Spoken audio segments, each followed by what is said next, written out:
Salut. Euh, ok, donc ce que nous allons faire, c'est une sorte de petite vidéo qui devrait montrer plus ou moins comment certaines fonctions en fait de Microsoft Excel se font utiliser. Ça ne sera pas vraiment une vidéo qui parcourt toutes les différentes options, mais bon, disons que c'est mieux que rien. Ça permettra de découvrir cette fonction et juste pour aider un peu dans ce sens-là. Donc, commençons déjà par changer de langue, disons. Bon, la langue ne va pas vraiment être changée, hein, mais juste pour que vous sachiez où est-ce qu'on change la langue de Microsoft, que ce soit Excel ou un autre Microsoft. Pourquoi est-ce que ça joue un rôle? C'est pas juste pour le confort des uns et des autres, c'est parce que certains raccourcis clavier en fait dépendent de la langue. Donc en allemand, ça peut être Steuerung plus une certaine lettre, et si Microsoft est en anglais, ça sera peut-être Steuerung plus une autre lettre.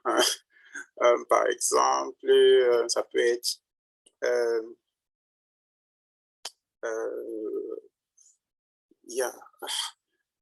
j'ai juste pensé à un truc. Ah, voilà. Ça peut être, par exemple, CTRL plus D en français, D pour droite, en fait. Si on veut reproduire une formule vers les cellules de droite. Et alors qu'en allemand, ça sera Steuerung plus R pour rechts. À droite toujours, mais bon, une autre lettre. Et du coup, le raccourci clavier change. Donc ça, c'est pour ceux qui fonctionnent beaucoup avec les raccourcis clavier. C'est souvent très utile, c'est assez rapide. Mais ouais, c'est juste pour ça, en fait, que la langue joue un rôle, à part le confort même de l'utilisateur. Donc, où est-ce qu'on change la langue? On s'en va à data ou fichier, plus extra, option. Et ici, on a Sprache. OK. Et ce qu'il veut donc faire, c'est juste faire monter la... Bon, je n'ai pas d'autres langues ici. Je crois que c'est ça. On peut ajouter en fait la langue qu'on veut. Anglais ou français. Hein. Et ensuite, il y a une installation qui devra être faite. Mais bon, je ne vais pas le faire ici. Bon, j'ai ceci qui est déjà là. Donc, parce que faut que non. OK. Bon, là, il faudra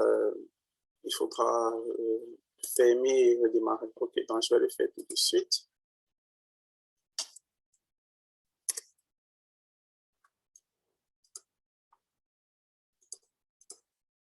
OK, donc j'ai redémarré. J'ai fermé le programme et je l'ai rouvert tout simplement. Et là, vous voyez que la langue a fait changer. OK.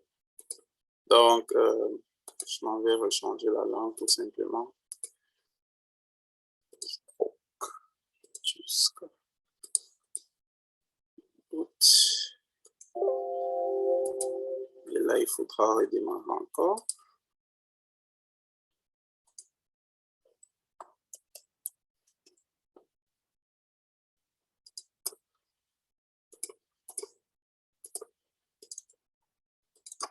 Et voilà, de retour à la case départ. Donc, qu'est-ce qu'on va donc faire aujourd'hui? On va apprendre à utiliser certaines fonctions, comment insérer en fait des formules, tout simplement.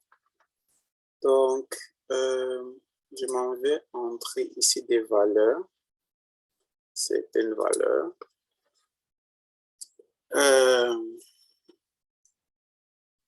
J'appelle ceci V1.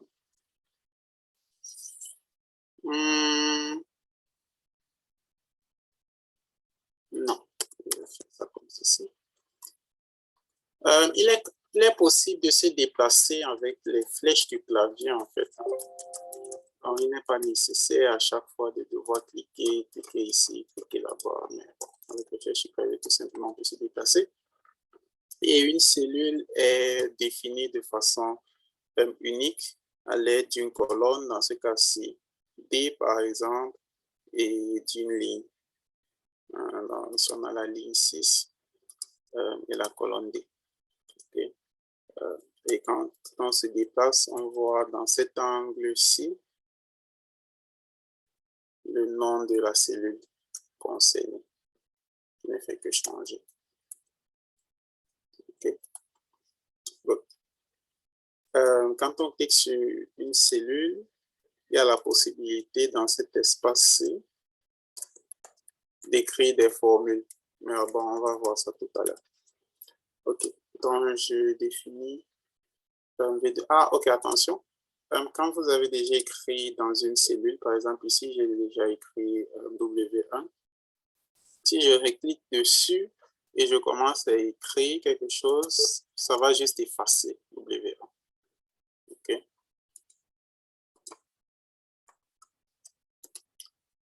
Donc, si on veut plutôt ajouter, soit on arrive sur la cellule et on vient plutôt à ce niveau-ci pour pouvoir ajouter quelque chose.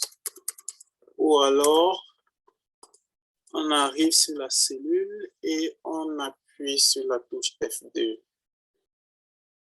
Là, le curseur se retrouve à l'intérieur de la cellule et il y a la possibilité d'ajouter quoi que ce soit. Ok. Ouais, donc continuons un peu. 2, B, 1.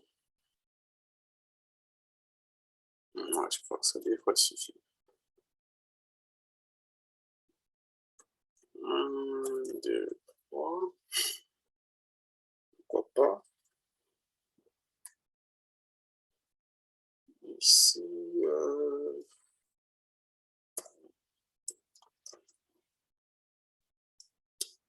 ok. Je vais écrire une formule tout de suite. Comment est-ce qu'on écrit une formule dans Excel?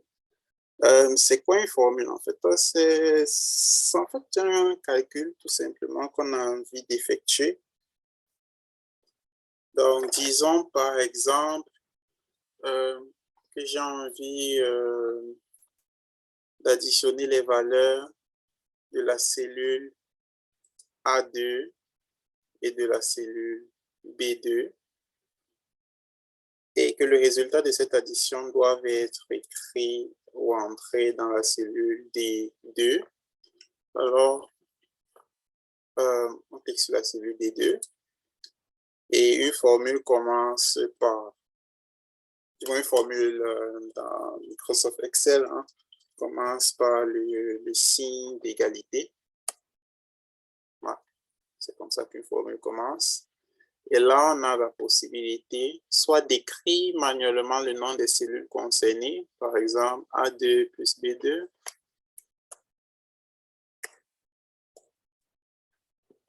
Et ensuite de valider, appuyer sur Enter pour voir les résultats.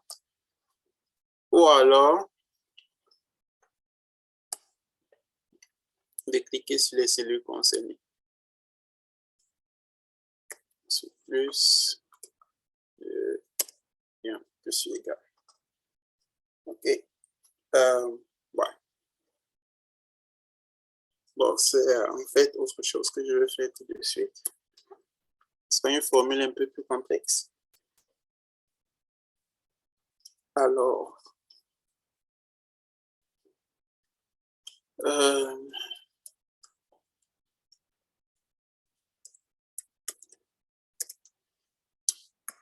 égal.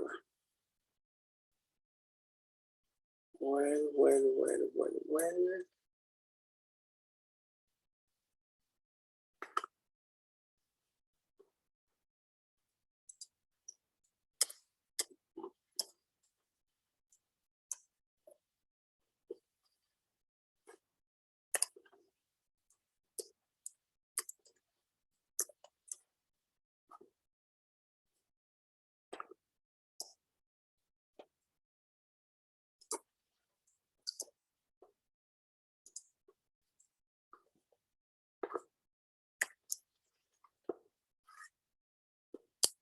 Il est intéressant de remarquer que vous n'avez probablement aucune idée de ce que je suis en train de calculer là. Et en fait, c'est un peu ça,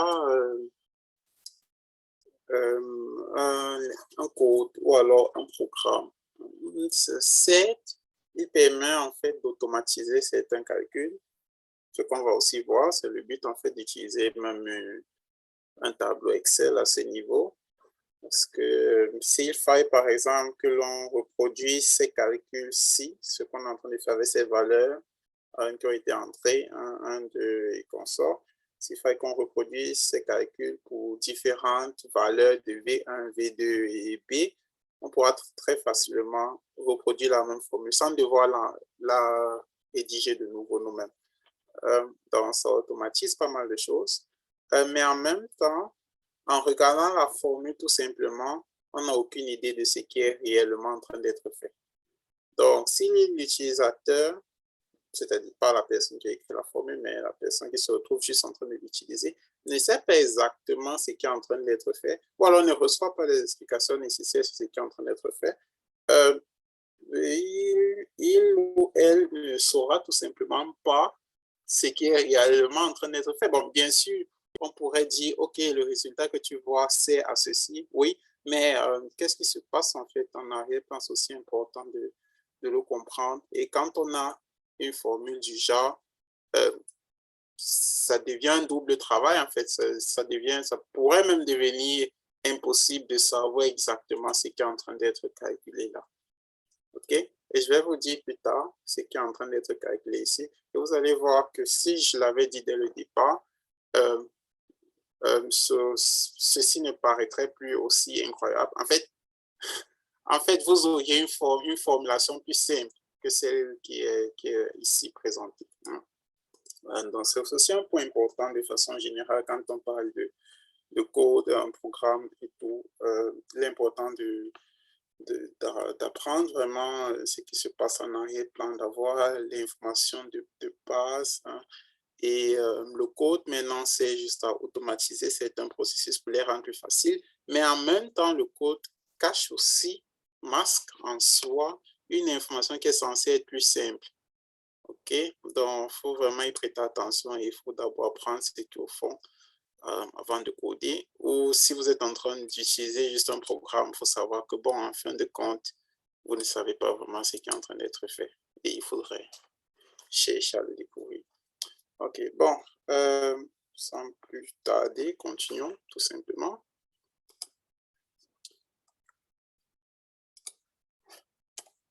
OK. Wir haben einen Rechtschreibfehler. OK, il y a un problème. Probablement des parenthèses. Voyons voir. Cette parenthèse est ouverte. Oui. Fermée, ouais. OK. Pourquoi est-ce qu'il y a un problème? Ah, OK. V21. Je n'ai jamais écrit ça. Ah, OK. J'ai écrit 2V1, mais en fait, je dois faire 2 fois V1. OK. Nein, ich will es nicht übernehmen. Ouais, c'est ça le problème.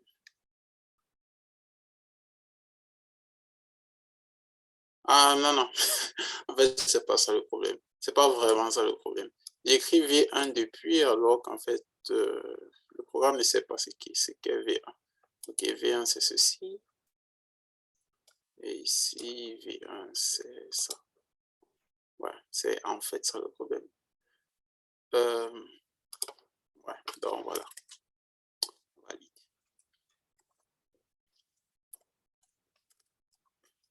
Les indices que j'utilise là au niveau de ces mentions, les mentions supérieures, là, pourraient déjà vous faire savoir ce qui est en train d'être calculé là. Hein, mais les formules utilisées sont vraiment, on pourrait dire, incompréhensibles. OK? Et justement, c'est un peu ça, écrit en code. Ce n'est pas un code qu'on est en train d'écrire ici, mais un code fonctionne plus ou moins de la même façon, ou un programme a cet aspect-là indéchiffrable. Ouais. aspect indéchiffrable.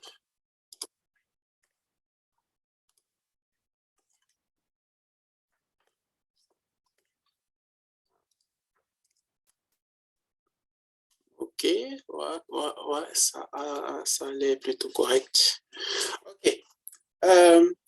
Donc, avant de continuer, je ne peux pas continuer sans montrer certaines fonctions basiques. Ok, égale. Jusqu'à présent, on a juste fait l'addition toute simple de certaines cellules. Hein, par exemple, ça, ou on peut aussi faire un produit. Hein, ou une division.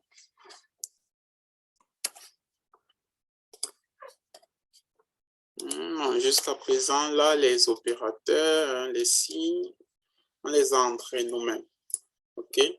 Mais il y a d'autres fonctions que Excel offre. On écrit juste égal, oui. Et en principe, on peut venir cliquer ici sur fonction infine, hein, ajouter une fonction. Et là, il y a pas mal de fonctions. Bon, ça, c'est ce que j'ai utilisé récemment, paraît-il. Mais voilà, voilà les fonctions en fait qui sont disponibles. Il y a pas mal de fonctions. Et à chaque fois qu'on clique sur une fonction, pardon, le programme, du moins Excel, explique en fait comment cette fonction fonctionne. OK. Prenons l'exemple de... Est-ce qu'on peut prendre décimal? OK, on prend décimal et puis si on voit, OK, il faut entrer un nombre d'abord et ensuite il faut mettre une base. OK, là on explique, OK, ça, ici il faut convertir un ça, OK, donc le nombre, ici c'est le nombre qui doit être converti. Et l'explication de la fonction elle-même, hein, converti en gagnant une base, non décimal ça. C'est ça, je mets ça. Converti en fait un nombre, la présentation sous forme de test d'un nombre hein, avec une base de données hein, sous forme décimale. Donc, il y a la possibilité d'avoir des exemples de ce genre. Okay? Donc, pour apprendre vraiment quelles sont les fonctions disponibles. Et puis, quand on sait déjà quelle fonction on veut utiliser, par exemple, somme, nous-mêmes, tout à l'heure, on additionnait nous-mêmes, mais il y a aussi la possibilité de choisir somme. Donc là, on peut double-cliquer dessus pour utiliser la fonction. Et là, il nous faut un premier chiffre. Pour ce premier nombre, on peut le saisir nous-mêmes ou saisir manuellement le nom de la cellule concernée ou cliquer sur la cellule concernée. Ensuite, il faut point virgule. OK. Et le deuxième nombre, ouais, voilà, ici, il y a un troisième point virgule encore et tout. Mais si on a terminé, on ferme la parenthèse et on appuie sur int en valide. OK, voilà le résultat. Donc, bien sûr, dans ce cas, c'est plus simple de faire juste A2 plus B2 que de décrire somme de A2 plus B2. Mais bon, ça a souvent ses avantages. Hein. Par exemple, on peut aller sur somme. OK, si on veut valider somme sans devoir cliquer, on peut appuyer sur la touche tab. Là, ça entre la formule, en fait. Et là, on peut sélectionner les cellules concernées. Hein. On clique. Au niveau de la cellule concernée, on maintient le bouton cliquer, le bouton de gauche et on tire. OK. Donc, même s'il y avait 100 cellules dans cette direction, on pouvait toutes les sélectionner, par exemple. On peut aussi, bien sûr, les rédiger manuellement A2, 2.C2. Ça va de A2 jusqu'à C2. Et on valide. 1 plus 2 plus 3, c'est égal à 6. OK, il y a pas mal de valeurs de ce genre. Par exemple, on peut, disons, voilà, j'ai appuyé sur CTRL-C, moi j'ai copié cette valeur. Je l'ai copié. Et quand je veux coller, il y a plusieurs façons de coller. On peut coller en fait la formule. Voilà. Bon, il y a certaines choses qui ont changé. C'est parce que j'ai collé deux cellules à droite en fait. Et lors de la saisie des formules tout à l'heure, je n'ai pas spécifié en fait que certaines cellules devaient rester les mêmes. Pour forcer une cellule à rester la même, on utilise, non, pas le bon signe, ceci ici. OK? En utilisant ce signe, même si on déplace la formule, une formule précise vers d'autres cellules, le C, dans le cas-ci, ne va pas changer à cause du signe qui est juste devant. Et 2, la ligne ne va pas changer non plus. On n'est pas obligé de fixer cellule, colonne et ligne. On peut fixer juste la ligne ou juste la colonne. Donc, c'est possible de fixer les deux. Ce changement-ci peut être effectué à l'aide de la touche F4. Donc, je vais d'abord laisser ça comme ça. C'est juste pour comprendre pourquoi le résultat est subitement devenu... pourquoi le résultat est subitement une autre valeur. Donc, qu'est-ce que je voulais montrer en fait ici? Bon, là, j'ai copié, c'est la formule que j'ai copiée. Mais si je voulais copier, pas la formule, mais le résultat, bon, je mets copier et au niveau, avant, quand je veux coller, je précise ici, en fait, c'est le résultat que je veux coller, non la formule. OK? Donc là, c'est le résultat écrit qu'on a collé. Tout à l'heure, ce qu'on a collé, c'est la formule qui, à cause même du déplacement de deux cellules vers la droite, s'est adapté, a été modifié dans ce cas-ci. Bon, comme je disais tantôt, si on veut que la formule reste la même, on peut fixer les cellules concernées. Oups, là, et changer un truc. OK. OK, on fixe les cellules concernées à l'aide de ces signes. Bon, on pourrait dire $, mais bon, le raccourci clavier, c'est F4. OK, et maintenant, je vais copier de nouveau, CTRL-C, ou alors clic avec le bouton de droite et puis copier. Et je viens ici et je colle. OK, là, c'est un déplacement vers la droite de deux cellules et un déplacement vers le bas d'une ligne. OK, je ne colle pas la valeur, je colle la formule. Et là, on voit que c'est le même résultat qui sort. Et la formule n'a pas changé, vous voyez. Bien qu'on ait fait un déplacement de deux cellules vers la droite et une vers le bas, la formule reste exactement la même. Donc, on va modifier la formule un peu, juste pour voir ce qui se passe quand on fixons un peu les cellules, mais pas les lignes.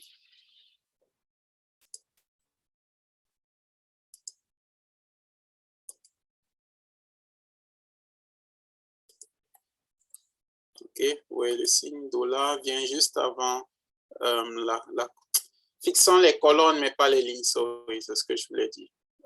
Donc, le signe du $ vient juste avant, bon, je n'appelais pas vraiment ça $, mais bon, vient juste avant la colonne, mais il n'y en a pas avant la ligne, par exemple.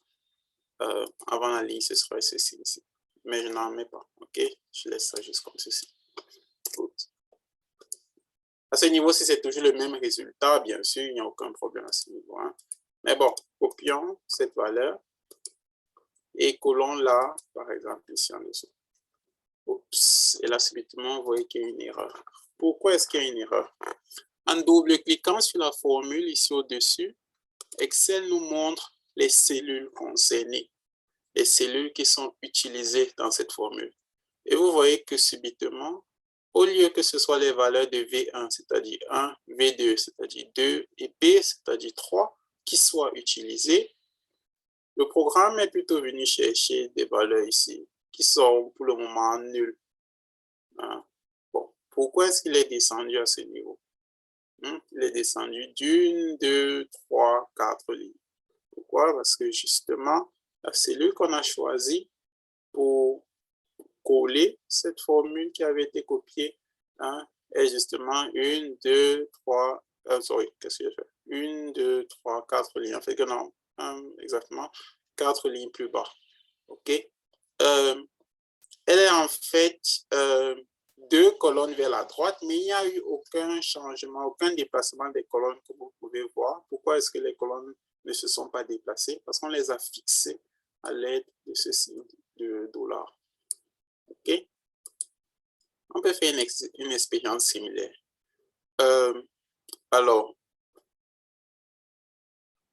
on vient sur cette formule-ci et on fixe les lignes, mais pas les colonnes.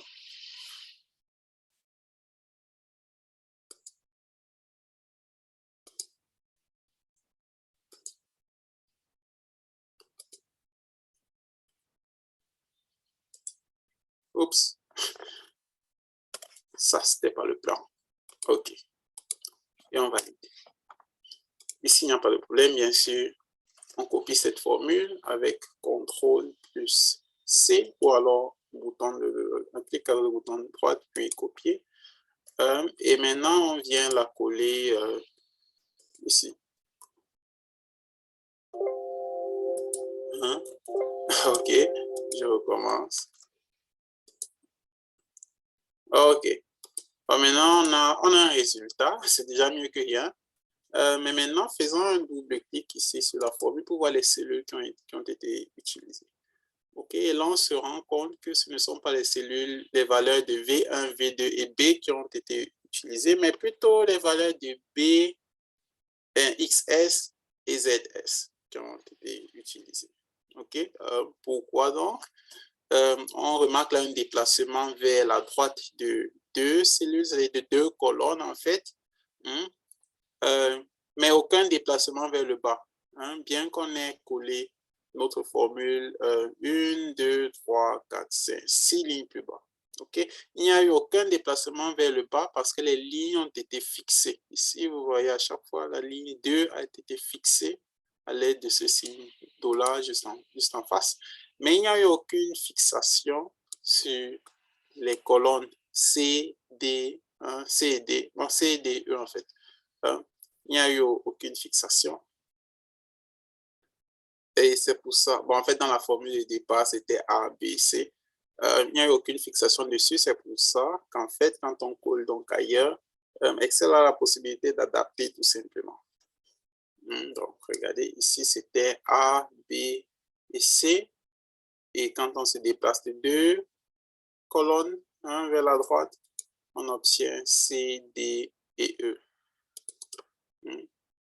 C, D, E. Avant, c'était A, B, C. Pour empêcher tout ça, il faut fixer non seulement les colonnes, mais aussi les lignes. Et là, on obtient exactement le même résultat que là. Donc, bien sûr, on n'est pas obligé de tout fixer. Ça signifie qu'en fait, dans une formule, c'est à l'utilisateur ou à la personne qui programme, qui entre la formule, de dire, ah, OK, telle valeur dans la formule ne doit pas changer, telle autre valeur doit changer. À tel niveau, la ligne doit rester la même, mais les colonnes peuvent changer. À tel autre niveau, la colonne doit absolument rester la même, mais la ligne peut changer. OK? Donc, c'est un peu ça. Je crois que là, j'ai expliqué un peu comment ça fonctionne. Et puis, voyons un peu ici. Qu'est-ce qu'on veut bien faire là? Bon, je ne suis même pas obligé de fixer quoi que ce soit à ce niveau. En prenant juste ça comme c'est là.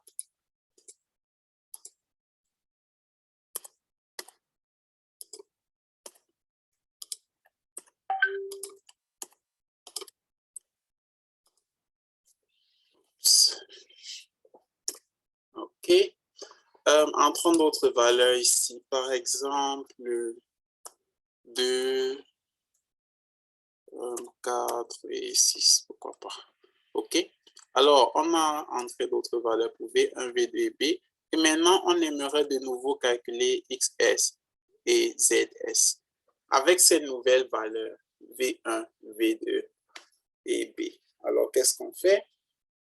Doit-on de nouveau rédiger cette formule ici en dessous en adaptant A2 avec A3, B2 avec B3 et ok, cette formule-ci pour XS n'inclut pas B. Hein, ok, alors doit-on réécrire la formule avec A3 et B3? La réponse est non. Qu'est-ce qu'on fait? on vient avec le curseur de la souris dans ce coin inférieur droit de la cellule dans laquelle on a déjà rédigé la formule. On clique avec le bouton de gauche en maintenant et on tire vers le bas, puis on lâche. OK? Et qu'est-ce qu'on remarque quand on clique sur cette cellule? Hein? C'est la même formule qu'on avait tout à l'heure qui a été adaptée. Bon, pourquoi est-ce qu'elle a été adaptée? En fait, on a tiré vers le bas, on s'est déplacé vers le bas en reproduisant la même formule. Et puisque dans la formule initiale, aucune cellule ni colonne n'avait été fixée, lorsqu'on se déplace vers le bas, les colonnes restent les mêmes parce qu'on s'est juste déplacé verticalement.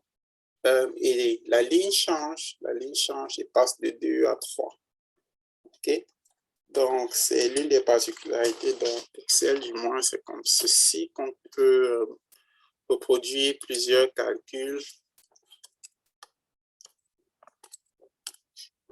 On reproduit le même calcul, en fait, rapidement. Voilà le calcul qui a été fait, hein, tout simplement. Sans qu'on ne doive reprendre une calculatrice pour entrer ces valeurs, pour entrer cette formule plutôt complexe, que nous allons expliquer d'ici peu midi. OK. Il y a une autre façon de le faire, sans souris, en fait. Donc, voici, disons, je vais rentrer ici. C'est en fait ça que j'utilise, CTRL et Z tout le temps pour annuler ce que j'ai fait. OK. Je rentre ici et maintenant on va faire ça avec le clavier. Donc, on vient sur cette cellule-ci. On maintient la touche Shift de gauche à l'aide de la flèche directionnelle dirigée vers le bas. On appuie une fois et on a cette situation-ci. Et ensuite, on fait CTRL et U. U pour unten, eigentlich. Unten, c'est en bas, en dessous, en allemand. Et justement, pour ce genre de raccourci clavier, si Excel était en français, ça aurait très probablement été une autre touche. OK? Donc, CTRL, STRG U, et voilà la formule qui a été reproduite vers le bas. Oups. Ouais. OK. Donc, je crois que c'est d'abord un peu suffisant là concernant les formules et consorts. Maintenant, concrètement, qu'est-ce qui a été fait ici? C'était quoi cette formule? Je vais vous dire ce que c'est. C'est en fait, c'est peut-être mieux que je dessine. Ouais, je crois que je vais dessiner. Ouais, c'était important pour moi de le faire d'abord comme ça, vraiment pour prouver quelque chose, pour dire que vraiment, voir juste un code, ça n'aide pas. Hein? Ceci, personne ne comprend ça. Qu'est-ce qu'on fait là? Incompréhensible. Hein? Pourtant, on peut expliquer ce qui a été fait et c'est ce que je vais faire tout de suite.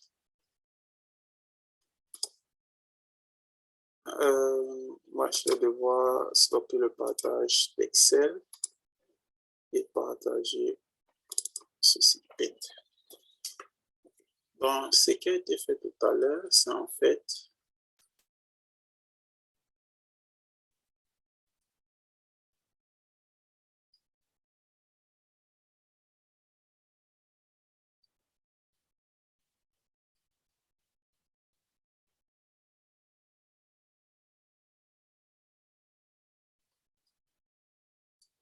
ce calcul-ci.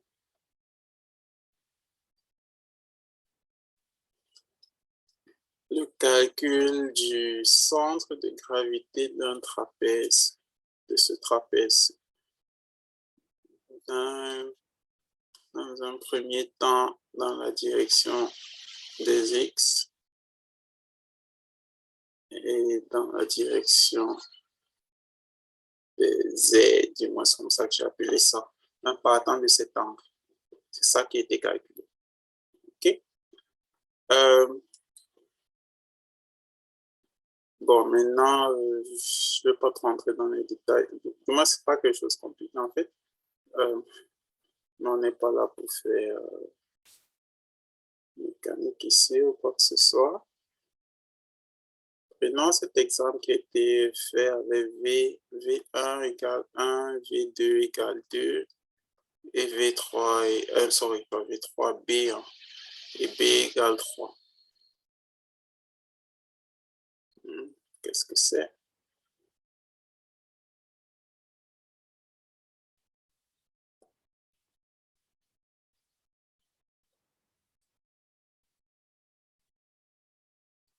Alors, le calcul du centre de gravité.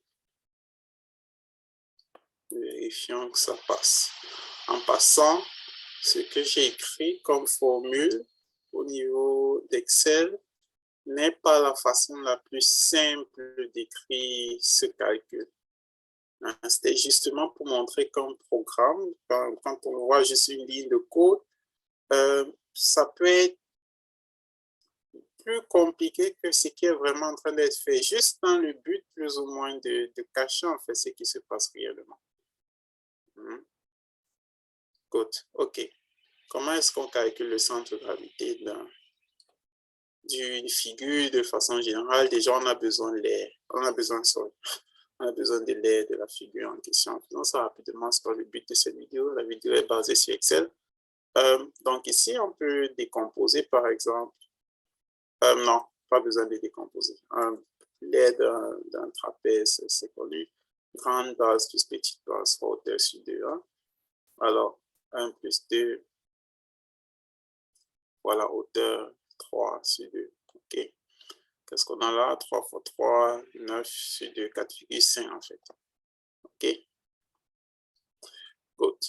Et maintenant, pour calculer le centre de gravité dans la direction des X, ce qu'on fait, c'est il nous faut un point de référence qu'on a déjà choisi, qui est en fait cet angle-ci.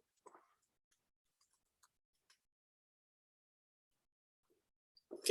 Et ce qu'on fait, c'est on décompose notre surface en des surfaces plus simples, par exemple un rectangle et un triangle, des surfaces dont on connaît la position exacte du centre de gravité. Donc, pour le rectangle, ce n'est pas un problème, c'est vraiment là au milieu, le point de rencontre des diagonales, c'est-à-dire dans la direction des X, c'est 0,5 et dans la direction des Z, c'est 1,5. Pour le triangle, le centre de gravité est plus proche de cette surface, de cet angle droit, disons. Et il se retrouve à, attention, qu'est-ce qu'on a ici? Ceci, c'est 1, OK? Il est à 1 tiers donc, de cet angle droit, 2 tiers de cet angle aigu, en fait. C'est-à-dire, venant de la gauche, qu'est-ce qu'on aura? On aura 1 plus 1 tiers, donc c'est 4 tiers.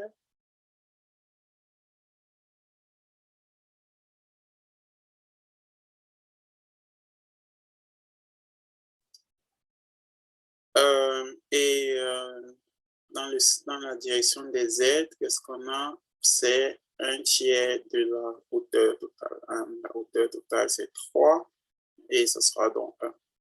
Le centre de gravité se trouve ici, et là, ça sera 1.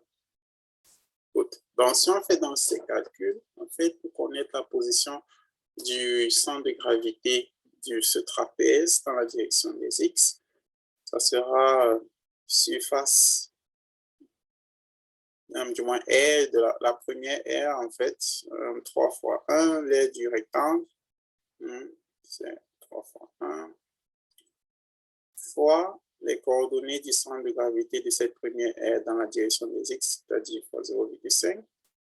OK, plus on ajoute ça. On ajoute à ça, en fait, l'aire du triangle, 1 basse hauteur sur 2, c'est-à-dire c'est aussi 1 ici, 1 fois 3 sur 2, 1,5 en fait, mais j'écris 1 fois 3 sur 2, fois, OK, les coordonnées de son centre de gravité, 4 tiers. OK, prends ma calculatrice et je fais ce calcul. Alors, 3 fois 0,5, 1,5 plus 1,5 fois 4 divisé par 3 sur 4,5. Et là, j'ai 7 neuvièmes. Et c'est à peu près égal à 0,77 watts. Je crois que c'est ce qu'on avait de l'autre côté. 0,77778. Bon, 0,7778, disons ça comme ça. Et la même chose en fait avec les coordonnées des ailes, c'est-à-dire 3 fois 1 fois 1,5 pour le rectangle, plus 1 fois 3 sur 2 fois 1 pour le triangle. Qu'est-ce qu'on aura là?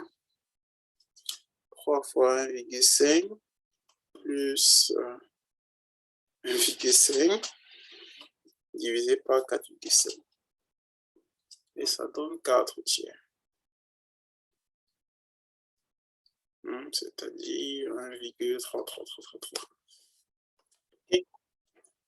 Et ça, c'est donc ce que ce calcul, en fait, faisait tout à l'heure sur Excel. C'est ce qui a été implémenté, en fait, ici dans cette formule, mais pas exactement sous la forme que j'ai écrite tout à l'heure, sous une autre forme qui rend les choses moins reconnaissables, disons ça comme ça. OK?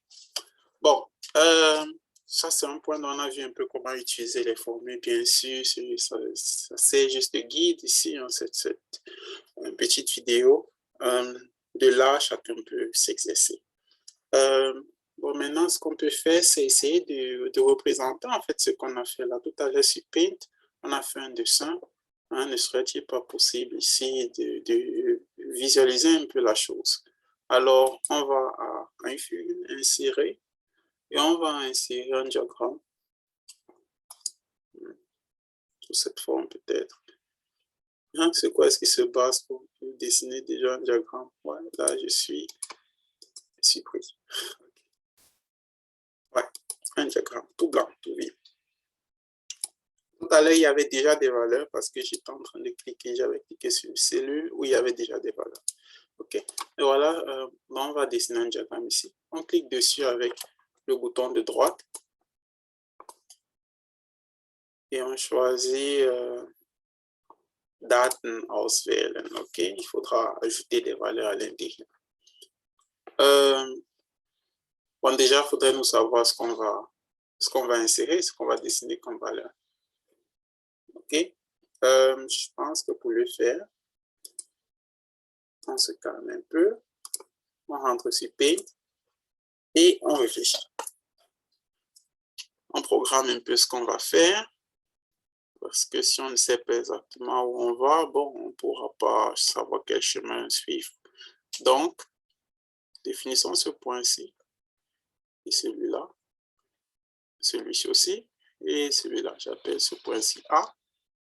Et A a les coordonnées V1, B. B a les coordonnées 0 et... Non, pas 0. A les coordonnées V2 et 0. J'appelle ce point-ci O1.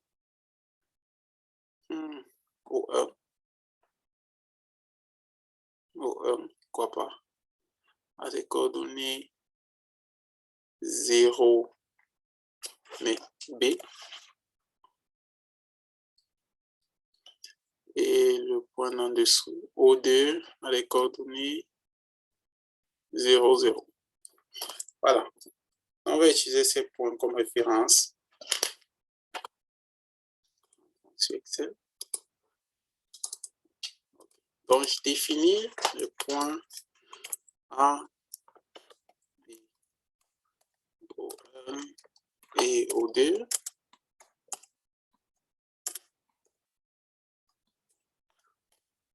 Je leur donne des valeurs X et Z. A a des coordonnées, bon, on l'a dit tout à l'heure, B et V1. V1 pour X, ok? Donc, pour X, c'est V1. Alors, qu'est-ce qu'on fait? Est-ce qu'on recopie manuellement la valeur de V1? On pourrait le faire. Mais on a aussi la possibilité de juste dire égal, ok? Mais pour V1, on n'a pas besoin de formule. On a juste besoin de dire de quelle cellule il s'agit. Il s'agit de la cellule A2 égale A2. Et on valide. Et voilà, la valeur a été directement reprise. OK? Pour la valeur de Z, devrait être B égale, où est B? Ici. C'est ce premier trapèze que je vais dessiner en passant. Donc, ceci, je peux supprimer. B a la valeur V de 0 égale V de 0, bon, les coordonnées. Hein. O1 a des coordonnées 0 et B. Et O2 a des coordonnées 0, 0. OK. Maintenant, on a des points avec des coordonnées que l'on peut effectivement tracer ou insérer dans notre diagramme. Donc, cliquez avec le bouton de droite sur le diagramme et on va à date, choisir des valeurs. OK? Il faut les ajouter ici. Clique sur ajouter. Et là, je vais donner des noms. Hein, je vois qu'il y a déjà un point là qui est marqué. Prénom base. Alors, en cliquant ici, choisis donc les points qui vont constituer la base. Pour moi, la base, c'est O1 et O2, donc coordonnées des X. Clique là sur coordonnées des X de O1 et je veux encore ajouter un deuxième point. Les coordonnées des X du deuxième point, O2. Là, je dois appuyer, je maintiens sur CTRL, Steuerung, et je clique sur le deuxième point. Ou alors, je devrais écrire manuellement point virgule avant de cliquer sur notre point. OK. Ensuite, on passe à la valeur suivante, ici. Qu'est-ce que je fais? Là, on a besoin des valeurs des Y. Bon, OK, Y, mais en fait, j'ai utilisé Z comme nom de ces axes, ce n'est pas un problème. Dans le même ordre, O1, attention, je vais tout supprimer là. Dans le même ordre, O1, on appuie sur Steuerung, sur CTRL et O2. Et on valide. OK, donc voilà ces deux points. Tout à l'heure, on va décider en fait comment est-ce qu'on veut les relier. Bon, je crois qu'on peut déjà le faire.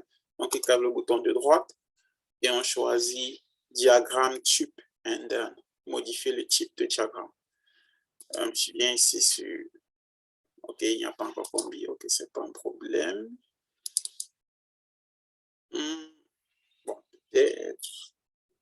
Je crois que c'est mieux qu'on en d'abord tout et là, en principe, il y aura plus de choix. OK, faisons peut-être ça. Ouais. Mais bon, voilà les deux points O1 et O2 déjà qui sont là. J'aimerais aussi insérer les points B et A de la même façon. BA, là, je pourrais... En fait, ça, c'est la grande base. On pourra appeler les autres petites bases. Hein.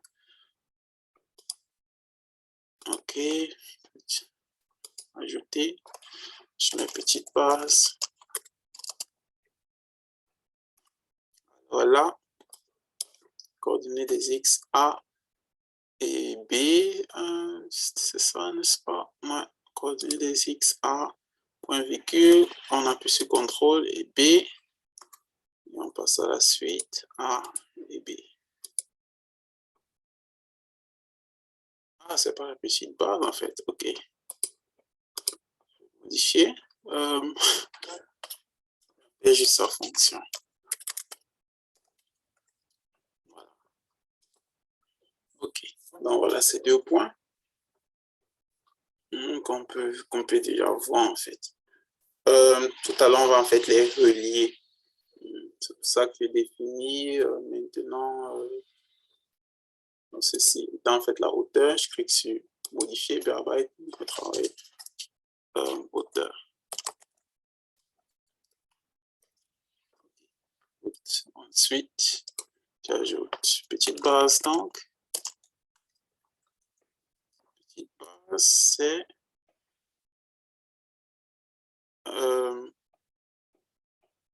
cette connexion-ci,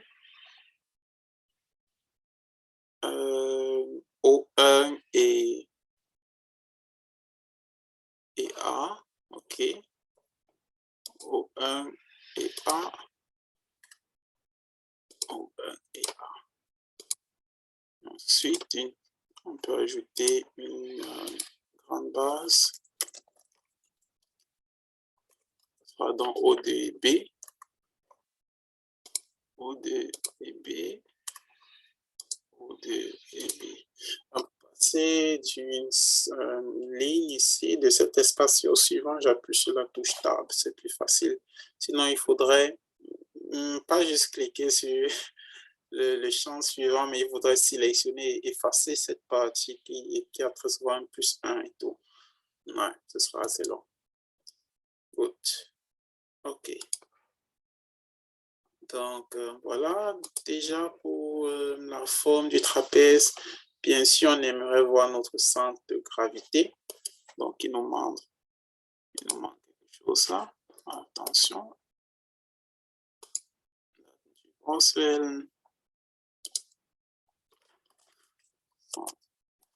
de gravité. Valeur des X, là voilà. Valeur des Y ou Z, là voilà. Là, il s'agit d'un seul point. Voilà où se trouverait le centre de gravité de ce trapèze. Et maintenant, pour faciliter la visualisation, on pourrait relier ces lignes entre elles. OK? Là, il faut juste changer le type de diagramme. Moi, on vient combi, parce qu'on a déjà plusieurs entrées là. Et là, qu'est-ce qu'on veut? La fonction, on aimerait bien qu'elle soit tracée avec une ligne, c'est pas juste des points, mais une ligne entre les points. Voilà.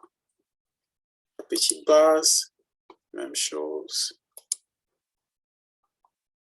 La grande base, idem.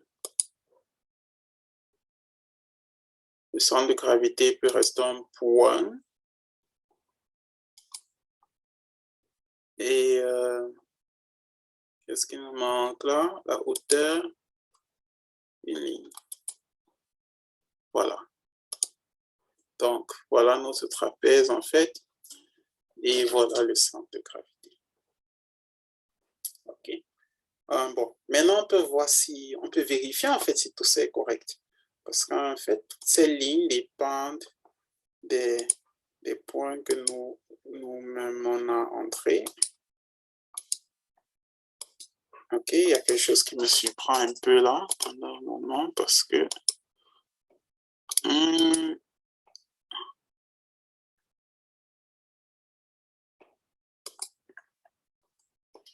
un petit détail qui m'embête.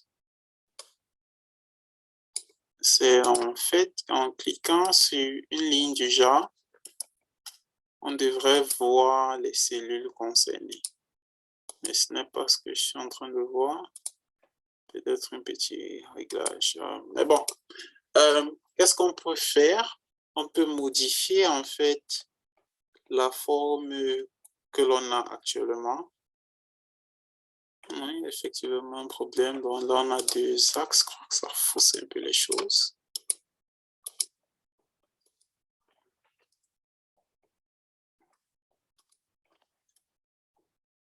Voilà, là, ça ressemble à quelque chose. OK. Donc, juste pour tester, on pourrait dire, OK, V1 ici, 1 est aussi long que V2, c'est-à-dire on aura V2, on aura 2 en haut et 2 en bas. Et le centre de gravité devrait donc se retrouver exactement au milieu, c'est-à-dire avec une position des X de 1 et une position des Z de 1,5. Voyons voir. Alors, pour V1, on met 2. Ouais, et le centre de gravité se trouve exactement où il doit être. Donc, c'est un bon test. Là, on voit que ça marche. On pourrait essayer de mettre un V1 égale 0. C'est-à-dire, ça devient un triangle, en fait. OK, et voyons si le centre de gravité se trouve où il devrait. Dans la direction des X, il devrait se retrouver à 2 tiers, c'est 0,666. Ouais, c'est bon. Et dans la direction des Z, à 1 tiers de 3, c'est-à-dire 1. Ouais, parfait. OK. Donc là, on voit que ça marche, en fait. Et c'est dans ça la particularité d'Excel, parce que vous voyez, si on faisait ceci à la main, on devrait, pour chacune de ces valeurs que je suis en train de changer, on devrait refaire le calcul. Or, puisque le calcul ici a été automatisé en quelque sorte, on peut juste changer les valeurs et tout. Mais personnellement, je pense qu'il est très important de savoir qu'est-ce qui est fait derrière. Dans ce cas-ci, c'est le calcul du nerf. On sait que c'est le calcul du nerf. On sait exactement de quel il s'agit. On sait comment calculer cette terre. Et ensuite, on peut donc se placer et programmer. OK? Mais vous voyez bien que s'il fallait, dès le départ, juste être face à une ligne du genre, comprendre ce qui est en train d'être fait devrait nous prendre bien plus longtemps qu'il ne faut. Et on pourrait s'imaginer que c'est quelque chose de tellement compliqué alors qu'en fait, c'est quelque chose de très simple. Ouais, donc, good. Je pense que c'est ici que je m'arrêterai.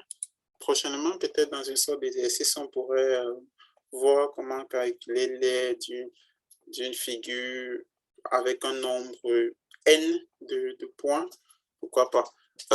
Ouais, je vous remercie pour votre attention et à la prochaine.